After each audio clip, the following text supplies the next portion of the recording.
Takže čau lidi, vítám vás u dalšího nového videa. Dneska jdeme ochutnat Mr. Beast čokoládu. Už jsme si kousli, když tak to mám ji ukázat.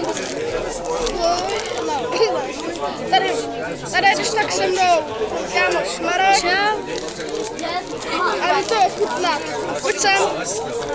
No, ještě. Můžu kousnout.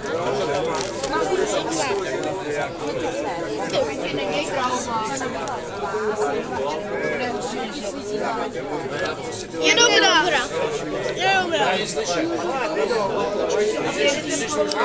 Tak kolik jí dáš tak vodu? 8 z 10. No 9 z 10.